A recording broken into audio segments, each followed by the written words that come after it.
Welcome to Messages of Hope with Suzanne Giesman. Listen, they're all around you, close as a thought or a memory. Messages of hope. Messages of... Good evening, everybody, and welcome to a very special episode of the Messages of Hope podcast. I'm used to having only one guest. A couple times I've had two guests, but this evening I have four, and one of them is a filmmaker, and three of them are experts in Induced After Death Communication. I'm so excited for you to meet them. We're just going to have a great conversation and help bring to your awareness a wonderful movie, a documentary called Living with Ghosts. Now, as a medium, I like to stay away from that word ghost, but you'll find out why it's in the title. In fact, I already interviewed the filmmaker, Stephen Berkley. He's here with us this evening. Let me bring everybody in all at once and introduce you. Actually, let's start with a big hello. Hello, everybody. And greetings to all of you who are joining us live. I think that's pretty cool. If you have questions throughout this event, you can type them in the chat and we will see them and hopefully ask some of those questions as time allows. So we're live on YouTube, live on Facebook. Love using technology for this. Let's start with the filmmaker who produced Living with Ghosts. That's Stephen Berkley. Welcome to the show. Why don't you introduce yourself to everybody, Stephen? Thank you, Suzanne. Hi, I'm Steve Berkley. I produced Living with Ghosts, and I hope everyone who got to see it this weekend has enjoyed it. It took me 7 years to make, and it was a labor of love, I would call it. And I learned a whole lot in the making of the film because when I first started, I wasn't really sure how I felt about the topic. It really wasn't until my dad died that I started exploring. So it was really made for people like me who wasn't really sure how I felt about the existence of an afterlife. So that's how it all started. And that's how I got to meet the other panelists, because one of the subjects in my film wanted to do a particular therapy that's featured in the film. And these are the experts that I got to meet. Jan Holden, who is a professor and the president of International Association for Near-Death Studies and a professor emerita at the University of North Texas, was the director of the study on Induced After Death Communication therapy. And Graham Maxey, who was the lead therapist in the field, actually training the other therapists and administering the therapy. And Graham, I would say, is probably the lead expert in the film. And Noelle St. Germain-Serre was in the film briefly, but she is the president of the Induced After Death Communication therapy. And so I thought that was an important person to have here as well as in the film. Well, you just did a great job of introducing everyone for us, Steve. And, I'm thrilled to have everybody here. And I want to say that as a medium, it's my job to be the voice for those who no longer have a physical voice. But what you all are showing the world is you don't need a medium. And I think that's fantastic. I wish we didn't need mediums. I want people to know that you can communicate directly with your loved ones who have passed, have that real experience of that. And that's what you show so beautifully in the film. Let's just jump right into that. And one of our experts here just talk about what is induced after death communication compared with, would you call it spontaneous after death communications? Mm-hmm. Mm-hmm. So who wants to grab that one? Well, I think you've actually captured it, because spontaneous ADC, which is the experience that has been most reported and has been researched very extensively over the last 100+ years, and it does happen spontaneously. Whether or not a person would like to have communication with their discarnate, with their deceased loved one, the experience happens essentially unexpectedly and unintentionally. Um, and uh, and and research. I mean, there's just a lot to say about spontaneous after-death communication that can take different forms. But the important thing is that we know that it's almost always very healing for people and helping to reduce the pain of grief. It doesn't eliminate it completely, but it certainly helps. And then induced after death communication is this very special counseling technique that is designed to facilitate people to have the experience of after death communication during a counseling session. And that's not all that happens in the session, but that's part of the intention. What I love and what I'm hearing here, and just to make sure everybody understands this, is spontaneous after death communication, ADC. Who wouldn't want that? We would pray for that. But with induced ADC, you go to this session, that's your intention, and you hope to come out of there with that experience. Now, in the documentary Living with Ghosts, you showed that you have great success with that. Graham or Noel, would you like to talk about the success level of these experiences? It's quite remarkable, but my statistics that I've kept over the years since I started this in 2006, it's been about 92% of the clients have had an after-death communication either in the session or very closely afterwards. One of the things that Dr. Botkin put in his book, which is how most people get introduced to this technique, is that all after-death communications are spontaneous. We're not inducing anyone to have them. What we're doing is putting you in a mental state where you can notice it. Huh. This is not something we're doing. The idea is that people aren't going to walk in and just talk to random spirits. You have to have connection with this person, and you have to have a need to hear from them. So that sounds like what I teach in my classes. I teach people how to connect with their loved ones. After a session with you, can people leave and do it themselves? Exactly. When I was trained by Dr. Botkin, I went up there. I had to be my own subject because I couldn't talk anybody else to flying to Chicago with me who was a client.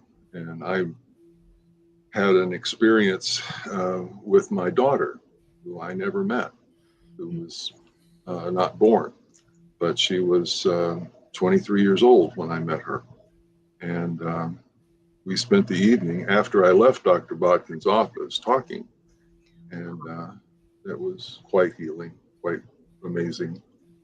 But yes, it's not, the title has always bothered me. It's not an induced situation. We're not doing this to anybody, as one of the spirits said in Botkin's book. He said, what do you think about IADC? He said, oh, it's great, but remember, we're in charge of it, not you. And that's very true. That is such a good point that I wasn't even aware of. So that's really good to make.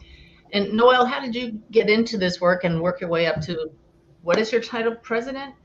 I'm the executive director of the International Induced After Death Communication Board and Center for Grief and Traumatic Loss. And basically, Dr. Al Botkin, who Graham just mentioned, discovered this technique and then refined it over time. And he started this protocol, which he called Induced After Death Communication, IADC. And when Al retired, he asked me if I would take over as executive director, basically. So we have a centralized location for information and referrals and things of that nature. So I first got involved with this when I learned about IADC through my own personal therapy. That's really how I discovered it. My therapist was trained by Al. And she was a former student of Jan's, and that's how I first heard of it. And once I experienced it, I became very intrigued, and I've always had after-death communication in my life through my family history. So it wasn't strange to me or out of the ordinary, but to see it as a therapeutic intervention, that was new. So I approached Jan and asked her, she and I actually talked together to set up the study at UNT that we did. It took us 4 years to do this study from conception to completion. And that was that was a big part of it for me, was getting involved in the research, and then getting trained myself to facilitate the therapeutic modality. So, and that leads right into the answer to a question from a listener right now that I have up on the screen. I was under the impression this therapy should be done under the care of a licensed therapist, and yet we're saying that anybody can learn to do it. So how do we balance that? Actually, no, it does need to be done by a licensed therapist. And so individuals, I'm a licensed professional counselor and 30 years experience, and we definitely restrict this practice. It is a therapeutic modality. And like any therapeutic modality in a mental health field, it needs to be somewhat regulated. And so we do require that individuals who are engaging in learning how to do this are licensed mental health professionals, that they do fall under, they do understand the basics of mental health counseling, because you can have experiences in any mental health context where someone might have a distressing experience or need some extra support.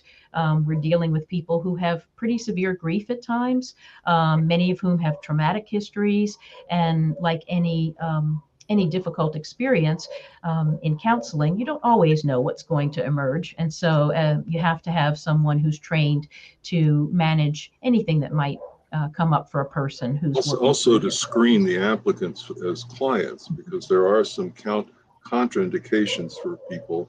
We're not going to take everyone as a client depending on their mental health history. And so we need somebody who's trained to kind of understand what that history is and make sure that this is a safe procedure for people. I did see a question up there that said two questions. One of them said, what about EMDR? And that's a big part of the story, actually. Eye movement Explain briefly what that is to people, that would help. Yes, eye movement desensitization and reprocessing is a psychophysiological technique. Basically, it involves bilateral stimulation. It started out as eye movement, which is you follow a pointer or a finger side to side without moving your head while you're concentrating on a particular problem. And the EMDR protocol is quite strict. There's like 8 different points to it. But it's very effective, particularly for trauma. And what Dr. Botkin did was modify it to some degree and say, we're not going to start with the symptom, we're going to start with the story. We're going to start with you telling the story of the deceased person, your relationship to them, and we're going to try to find the apex of that sadness. And we're not going to deal with anger. We're not going to deal with guilt, because his most amazing discovery, I think, was that sadness was the engine that drives both of them. Wow. And you can spend the rest of your life trying to bail out the guilt and bail out the anger. And if you never get to the sadness, it's not going to work. Wow, that's an important point. It is a Nobel Prize worthy discovery, in my opinion. But somebody else asked about tapping. That was kind of my doing. I found I got nauseous while I was doing this with people, but I also started working with a lot of blind people. And so you can't do that. So we do tapping. We put their hands on their knees and tap the backs of their hands rhythmically, alternately, as a way of doing this. And now, since we've been doing a lot of virtual sessions since the pandemic, we have people do it themselves. We have people do their own tapping kind of under direction. So it does not have anything to do with anything but EMDR at this point, the bilateral stimulation part. Interesting. Stephen, you got into this out of your own personal curiosity, and now you're helping to change the world and the views about the afterlife. What has this project taught you? How's it changed things for you and the world? Well, I'd love to say that I take responsibility for the way the world is changing. I don't know if I can take responsibility for that quite yet, but the way it's changed me, like what I was saying before, I was very much on the fence. I wasn't really sure how I felt about afterlife, anything. But when I started studying, doing the research and talking to people, talking to experts, and finding out that there are some real serious scientists studying these phenomena, and they're coming up with very interesting results. And once I became familiar with that, I was no longer embarrassed to share with people that I'm a believer. But I wouldn't have even known that I didn't have to be embarrassed if I knew that there were these serious scientists studying these phenomena and coming up with these very, very cool answers. Yeah, awesome. I love that answer. Jan, Dr. Holden, you're now the president of the International Association of Near-Death Experiences, Near-Death Studies. Mm-hmm. And that's quite different from after-death communication from people who have passed. Is there a reason these are two are linked together for you? Is it an overarching interest in the greater reality? Definitely. Well, I began my professional career over 30 years ago and started with studying near-death experiences. Well, in near-death experiences, people often have after-death communication. They meet deceased loved ones and communicate with them. And it's often a deceased loved one who tells them, it's not your time, you have to go back. But in the meantime, the connection is just so gratifying for people. They see their deceased loved one in the prime of life, typically, and sometimes have really extensive communication with them during the experience. No matter how long the actual physical near-death episode was, the subjective experience can be a lot longer than the physical time. So that studying NDEs led me very naturally into after-death communication. And there are a lot of similarities in terms of, these are both transpersonal experiences, NDEs and ADC. They're experiences that transcend the usual personal limits of space, time, identity, and influence. And as such, people who have them in our culture tend to be looked on askance. And so the research findings we have about near-death experiences seem to apply almost the same to after-death communication. For example, we know that both NDEs and ADC are essentially equal opportunity experiences. Anybody and everybody, every type of person has had the experience, no matter your demographics, your belief system, or anything you can think of. Everybody is a potential experiencer. We know that these experiences are not related to mental disorder. And we know that they result in psychospiritual development. So they're not like evil, spiritually evil. And so those are all important facts to know about both types of experience. I love that you brought that up, and I can't help but see Noelle nodding her head vigorously there, because in reading your biography, Your research focuses on improving mental health providers' effectiveness in addressing transpersonal issues. And that's exactly what you're talking about. How are you doing with that? And explain more in detail for those who are joining us now Sure. what the issue is. Well, one of the main issues, and Stephen's film does a beautiful job of kind of depicting the way in which these experiences can often be stigmatized by mental health professionals, by religious leaders, by other family members and friends who don't understand what these experiences are. So as Jan was saying, there are many different types of transpersonal experiences, ADC and NDE being two very common ones. And with after-death communication experiences, near-death experiences, oftentimes when someone presents that to a mental health professional, to a doctor, a nurse, an individual who may or may not have awareness of these experiences, they can default to what they know, which is usually following a diagnostic lens and looking at it in terms of some type of hallucinatory experience or some type of pathological experience. So what my work is about is, and I know Jan and I have worked together doing numerous presentations. We do a lot of presentations at professional conferences for other mental health professionals.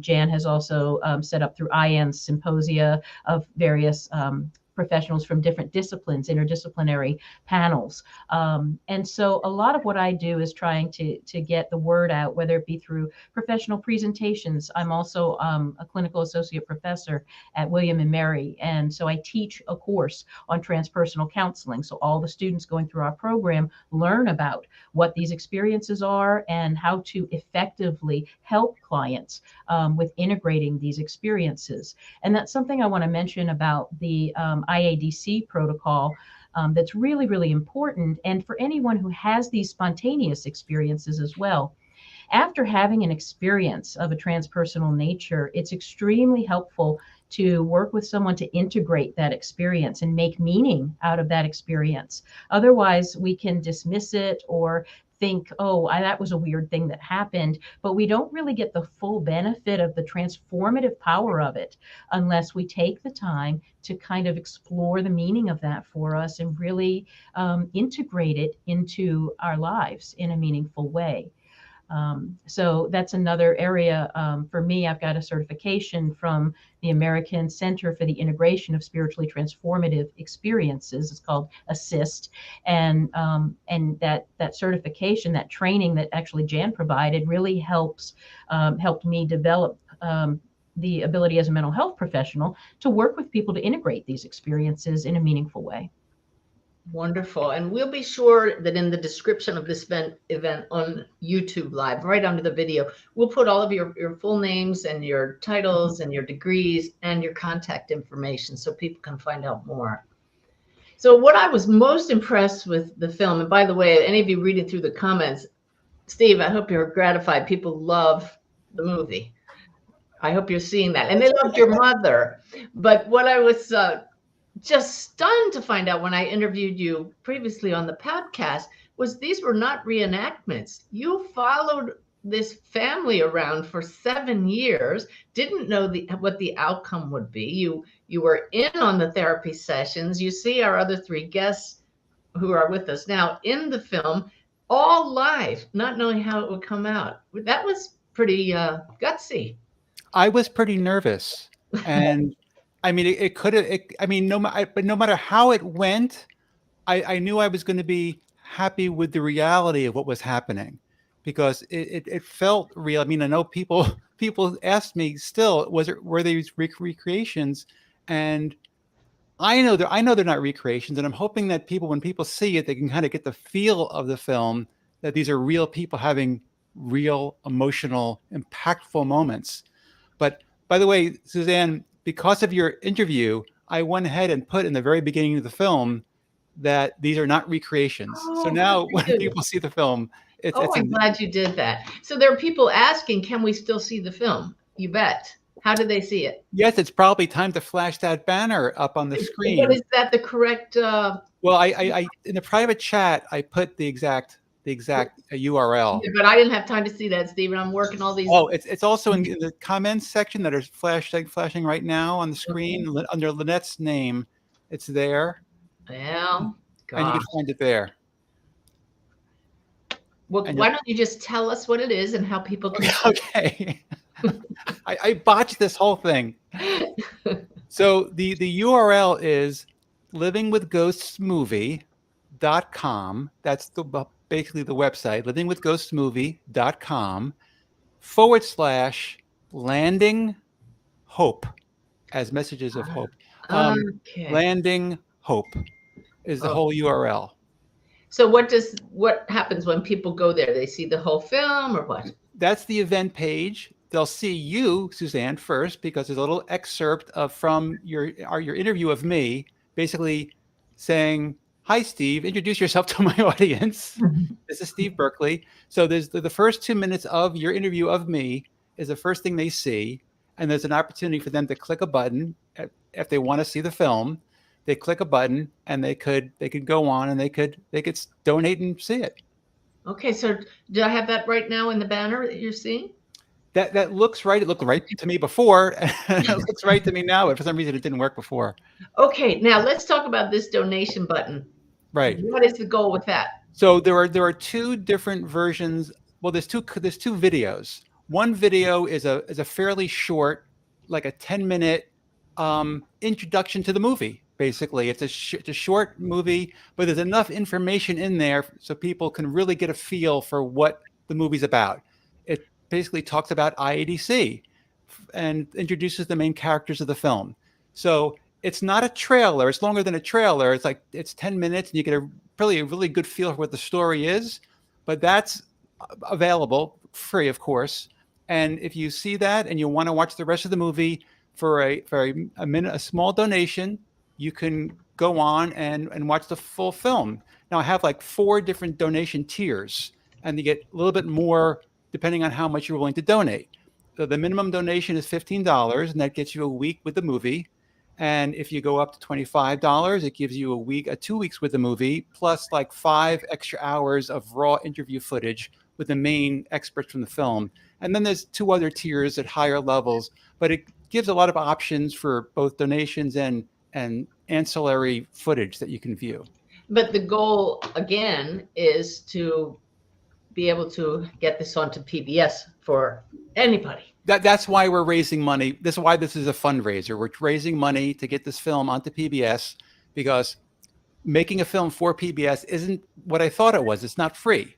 Filmmakers have to make a version just for PBS, and it requires certain requirements to be met. So that's going to be pricey, and that's why I'm basically trying to raise money for this purpose. Very good. Excellent. So we have a question here. I'll show this on the screen.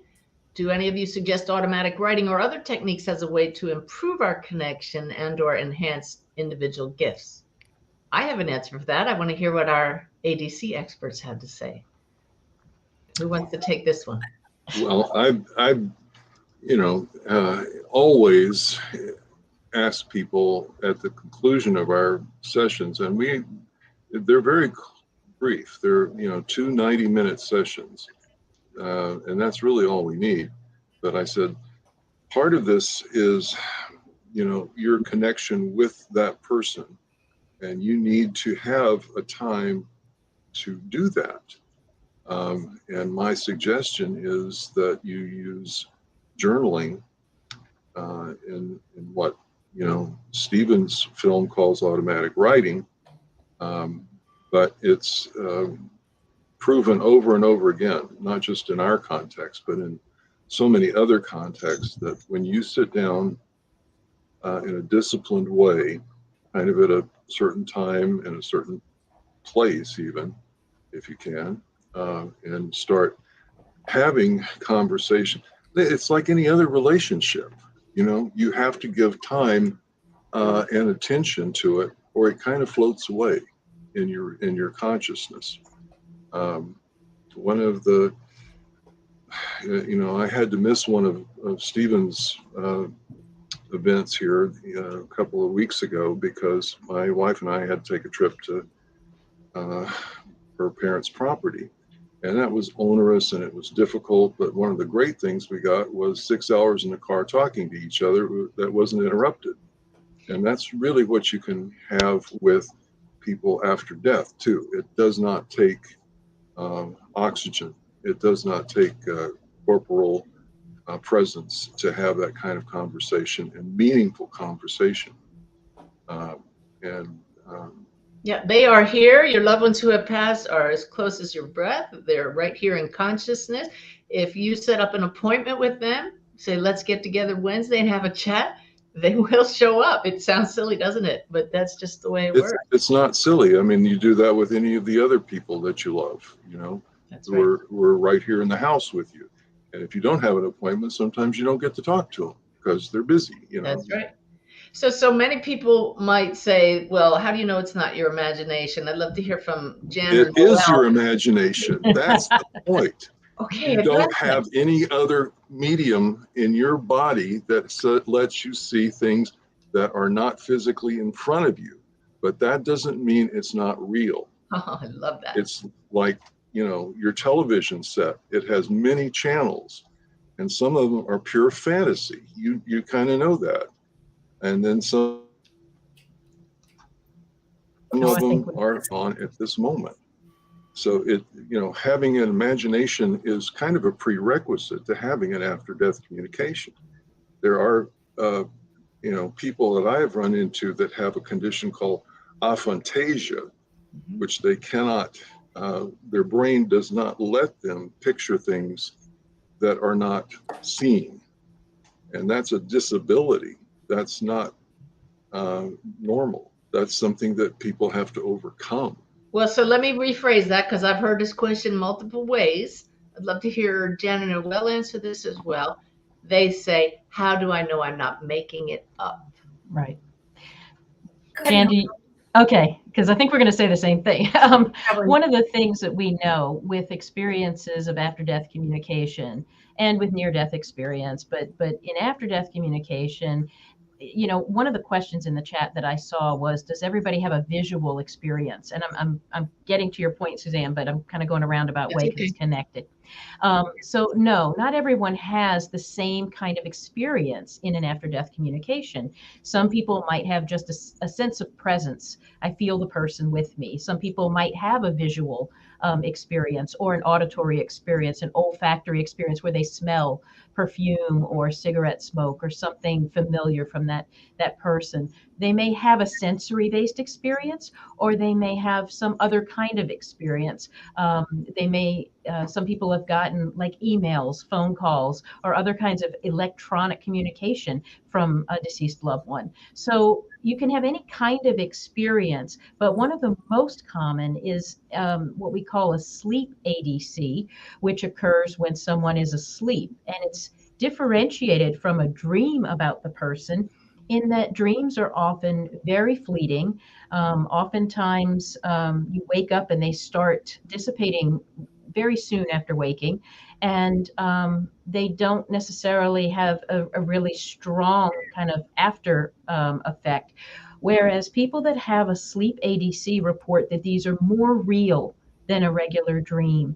They also report remembering them or retaining it for a long period of time and feeling that it is a real experience that is qualitatively different from a dream experience.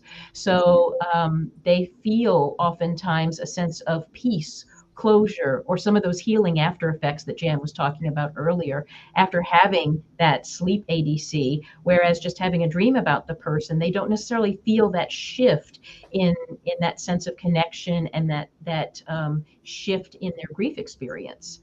So it's hard to describe, but the research shows repeatedly that people describe after-death communication experiences as distinctly different than something that they just imagined a conversation with the person.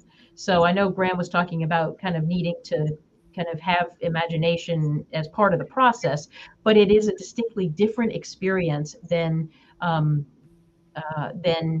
thinking about what the person would say to you. So And also, like Suzanne, you always ask for evidence from your discarnates so that the sitter knows that this is for real.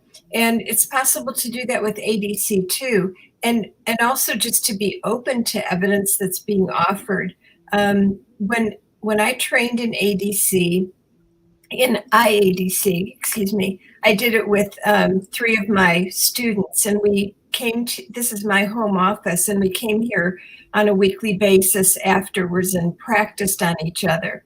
And in one session where I was the client and I was trying to connect with my discarnate cousin who died right after the Vietnam War, in the middle of the experience, his father, my uncle, who had died just a couple of years before this, we were doing the IADC, he literally elbowed his way in front of my cousin and showed me something that made no sense to me, but he made it quite clear that he wanted me to call his wife, who was still alive, and tell her that he had shown me this.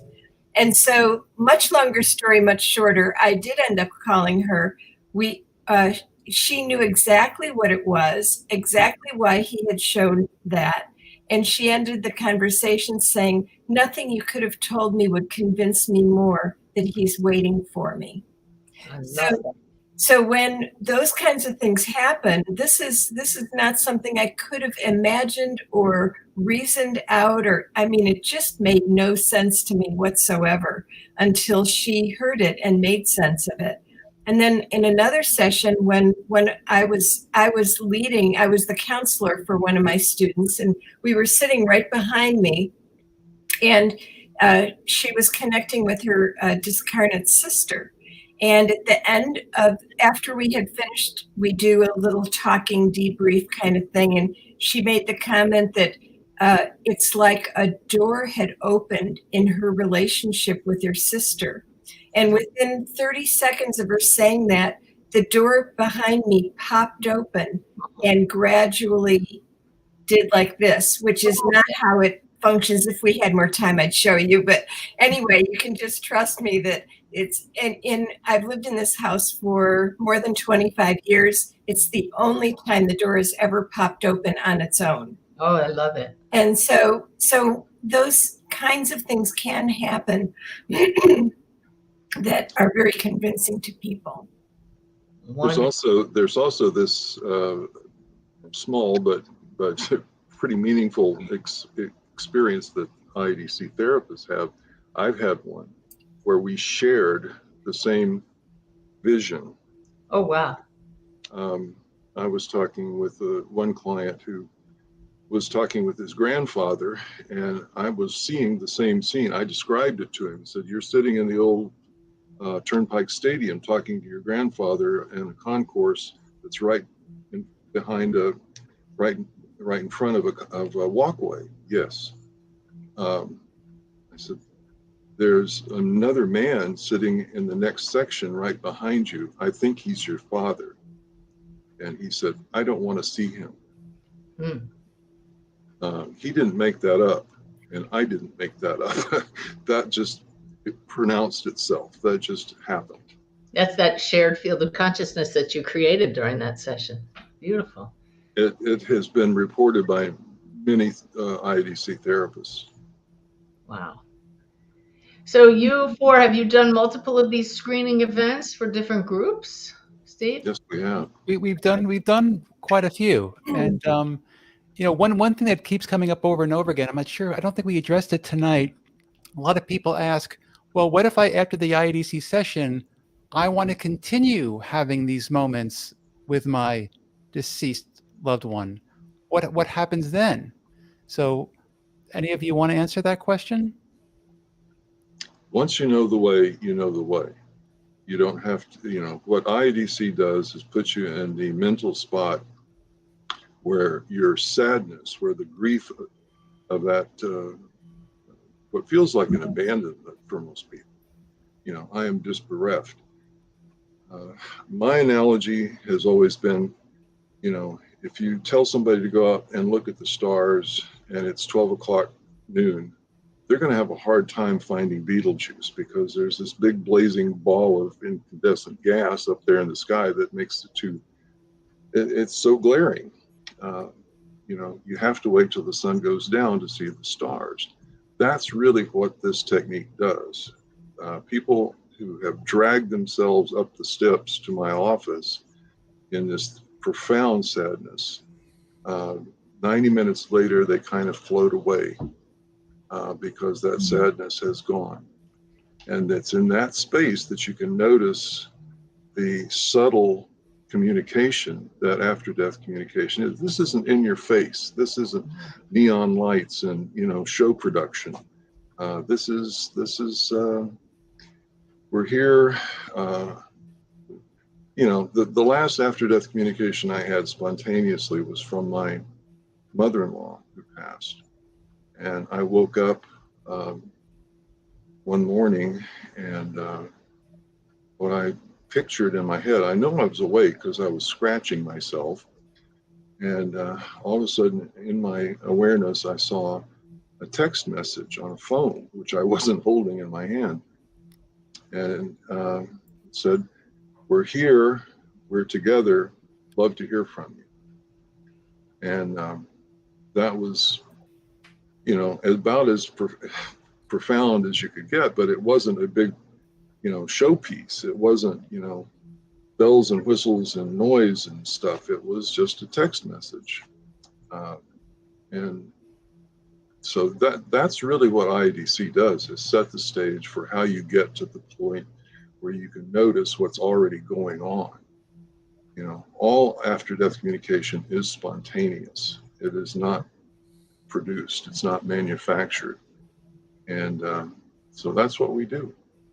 Yeah, a lot of it is about creating space and getting some of those intense feelings out of the way. And one thing I do want to mention with IADC as a therapeutic technique is what we found in the study, and I know what Al has found in his work many years before we did the study, and I know Graham's experienced this, is when you have clients who come into a session and they're grasping at, I have to communicate with my deceased loved one. I need to see them. The grasping is actually what creates or inhibits the ability to connect. So part of what we encouraged clients to do was to let go of expectation, but and pay attention to the subtle, as Graham said, it's very subtle. Pay attention to the just being open to whatever awareness is there. This is such a good point. I just have to interrupt you, Noelle, because as a medium and a teacher of mediumship, this is what I tell my students all the time. They're trying. You can't try. You have to relax and just allow it to happen and be able to receive. And it's very challenging not to have expectations. But that word grasping, I've never used. It never came to my awareness, but it's the perfect word. And that's what everybody's trying. I have to do this. What am I doing wrong? Right. And it's about being receptive, open and receptive to what comes, rather than trying to reach and make something happen. The trying too hard and the grasping at an experience that you want to have, that can impede the process, as you know, as a medium. Oh yeah. Today I did a session and I had a man's girlfriend partner, and she told us something that he had just done, a current event. He said, "She knows what I'm doing. Have her tell me another one." And so then I tried and we didn't get it right. It's if people just learn that it doesn't work that way when you're dealing with discarnate people, So how do you not try hard? You trust that what they can get through will come through, and you just relax and receive. It's a process of inviting and then being centered, open, and receptive, and just attentive to anything that happens at any level. It could be an image, a visual image, an auditory image. It could be something tactile. It could be an emotional sense. Or it could be something symbolic that happens after you've actually been focused on it, where you then walk into the next room and find something that has materialized there that you know wasn't there before and has particular significance to you. So it's just about being open to however your discarnate loved one can communicate with you. It's a real practice in letting go of attachment. Yeah. Sure is. Yeah. A lot of people are asking how they can get IADC if they want it, and maybe you could talk about that, Noelle. Yeah, in fact, I can put into the private chat here for you, Suzanne, the link to the page for the IADC. I'll tell you, you're going to have to send it to our wonderful Lynette later because I don't know how to access. Oh, there's private chat over there. But you No send worries. it to Lynette, we'll make sure it gets out there. Absolutely will. I'll be happy to do that. But on that website, there is a page called Trained Therapist Directory. And on that Trained Therapist Directory, you can search for therapists who are trained in IADC in your area. One of the things to mention is that we don't have trained therapists in every state in the United States. And one thing about mental health services is that you can only provide mental health services in the state that you're licensed to provide services. So that is one of the drawbacks in terms of this trying to find a therapist, is that we may not have someone licensed in the state in which people live. And we have viewers, listeners from around the world. I'm so grateful Yes. for that. So is this becoming more well-known internationally? That's question number one. And number two, if somebody's in a foreign country, can they have an online session with a trained therapist in the United States? Well, the good news is we have therapists all over the world. And Graham, do you want to speak a little more about that? Well, I know there's a bunch of them in Germany because I trained a bunch of them in Germany, and so did Al. And we have a bunch of them in Italy. We have some Italy and France. in France. I don't think we have any in UK at the moment, which is quite odd, in my opinion. But there's some in Australia. There's some in at least one in South Korea that I know of, and a few others. But basically, Western Europe is pretty well covered at this point. Very good. And I think what's really going to happen in the future, and is happening right now, I'm seeing people from all over the state of Texas that they're not living in Arlington like I am. They don't have to come to my office. We're doing this virtually. And I'm going to be licensed. I'm already licensed, not only in Texas, but in Pennsylvania. And I'm going to pick up a couple of more licenses on some other states soon. So I think it's a phenomenon where when all of you watching now see this film, Living with Ghosts, you can't help but be interested and know somebody who could benefit from this. It's one of these things where you think, why doesn't everybody know about this? And Stephen, your wonderful film is helping people to get to know it. I want to get it on PBS, so people pay the $15 at least. You get to watch the film, and you help to ensure that it gets onto public broadcasting so that more people see it. So when I met Al Botkin for the first time, the first question I asked him was, why isn't this front page news every day? Why doesn't everyone know about this? And he was the first to admit that he's not a marketer. He doesn't really know much about how to get the word out. And he wanted to make sure he didn't cheapen the therapy in his attempts to get the word out. But luckily I found him, and I'm trying to do what he didn't do, is just get it out there. Yeah, he was a one-man shop for years and years and years, and he was doing the therapy. He didn't have time to do marketing. He didn't have time to do anything else. I think I was the first person that he actually said, hey, why don't you do something official? So he made me clinical director for IADC in 2006, and I'm in the same boat. I'm doing therapy, I'm working, I don't have time to do the marketing and stuff. But a therapy that's over 90% effective. Yeah. Right. And almost instantaneous healing. It's remarkable. No drugs. No drug. No, That's I don't right. take any drugs either. So, you know.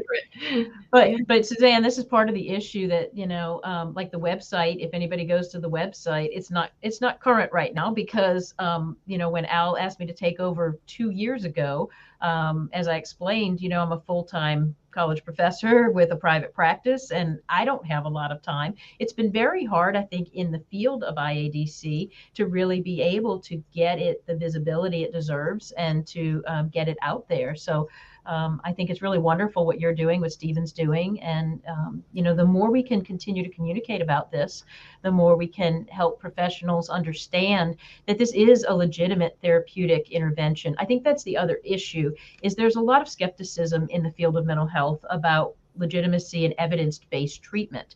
And you have to do a lot of research studies to show that something is evidence-based and before it's accepted as a form of treatment, a legitimate form of treatment. EMDR went through a lot of years of people being very skeptical about it before it became what it is today in terms of an evidence-based treatment that's utilized, in government, with the government. Huh. So it took a long time for that to happen.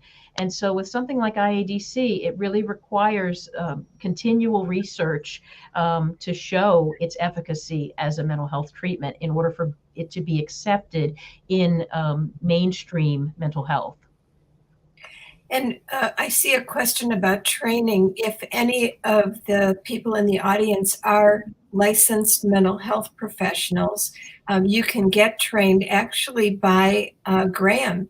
I think Graham is doing distance, virtual. Yeah, we're doing virtual. Yeah. Training. Mm-hmm. Yeah, and it's essentially like 2 weekends in a row, something like. Yeah. Well, we're actually doing basically Saturday, Sunday. The next one I'm doing is early in June, and we're doing Saturday, Sunday, like they were, like you did, Noelle, when you came to my office. We just do the same procedure, only we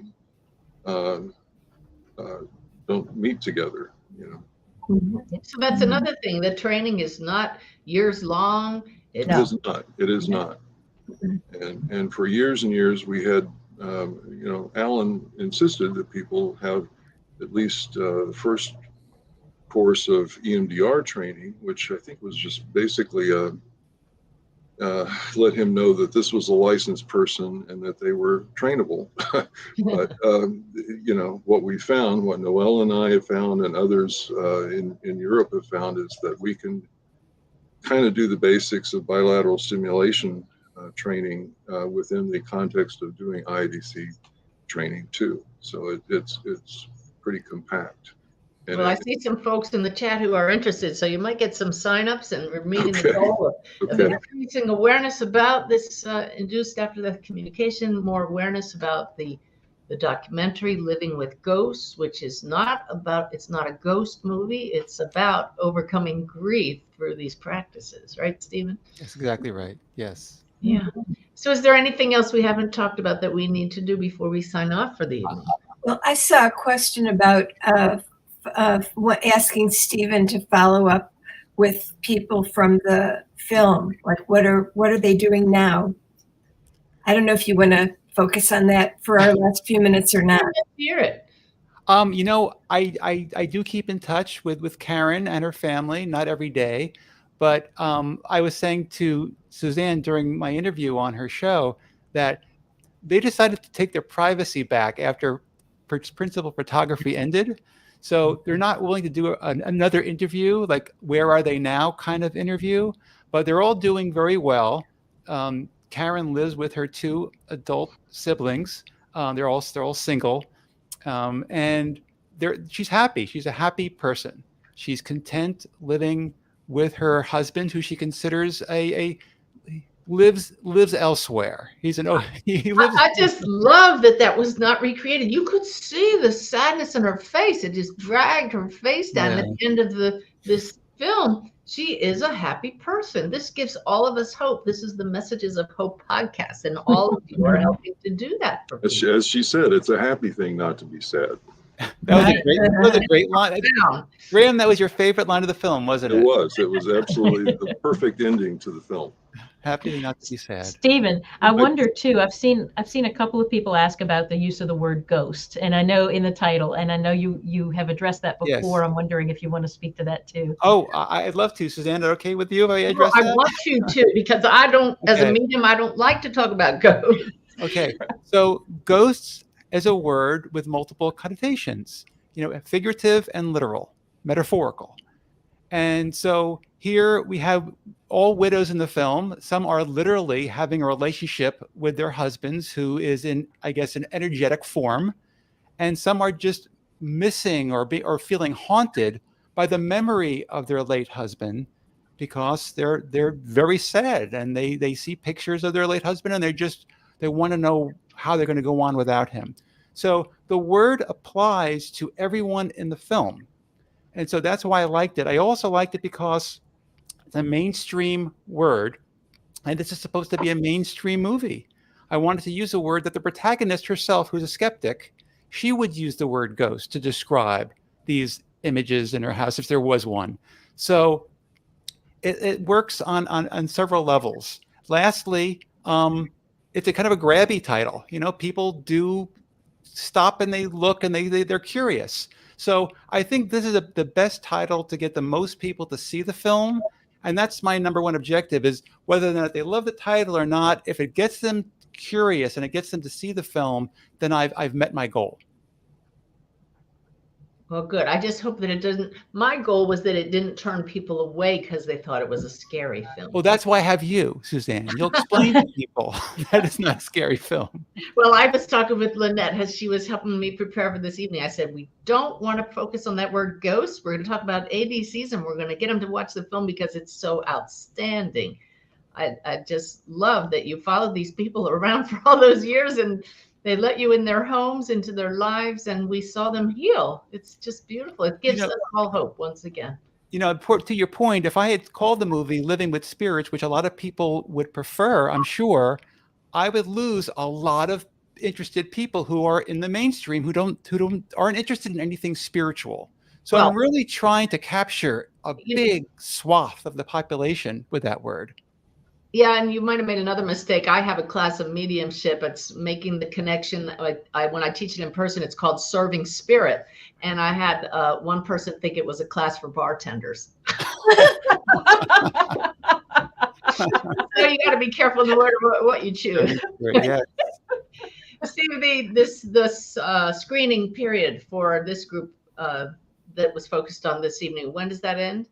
Well, it's supposed to close on Monday at midnight. So I guess technically that's Tuesday morning at 12 a.m. But I have a feeling that, because I've gotten a lot of emails from people asking me just to leave the window open. Please. So I might leave it linger a little bit. So people have a chance. If people are going to donate. Oh, that's a good point. But it's also because, well, it has to do with somebody, an advisor I'm working with who tells me how to distribute a film. There's certain windows of distribution. So I'm trying to go by what he's saying, but I think we could probably leave without insulting or hurting anybody. I'm sure we could probably leave it available a little bit longer than I initially planned. And I will tell you that you set a monetary goal to help get this on PBS for this Messages of Hope group, the special Messages of Hope screening. And before we started this live broadcast, you were halfway to the goal already. Yes. So now there. We are holding the vision that we will exceed the full goal. Oh, that'd be awesome. I know we have such an enthusiastic group and a very targeted group, because the people who come to the Messages of Hope podcast, they want to learn how to connect with their people who have passed. And you all have given us such beautiful insights that this is possible, that it may begin with a therapist, but that this is something that we can all experience. And this is what I've known for years. And we have the experts in this field to share with us. So thank you all for coming on this evening. You're welcome. Thank you. Thank you, Suzanne. It was a pleasure. Everybody, you got the URL there. Go watch the movie, make a donation to watch the whole thing, and support letting more people around the world know that this reality where our loved ones are after they pass is very real. Okay. Have we ever said anything about the IADC website? It's very short. Did you give that, Noelle? You can give it, Graham. Go ahead. It's www.inducedadc.com. Okay. Is it Induced induced Induced- dash? Yes, It induced works either way. hyphen. It Oh, Oh, works. it works either way. Okay. Okay, great. Very good. Lots of great info. Thank you all for coming out on if you're live with us a Sunday evening, but somewhere in the world it's not evening. Whatever the case, you're here for a reason. I hope what you heard really helps you. We send everybody lots of love and healing, and again, gratitude for our guest this evening. Thank you, Suzanne. All right, Thank you're you. welcome. You. Okay. Oh, are Bye, we out? everybody. I Yeah, think we're out. done. Yeah.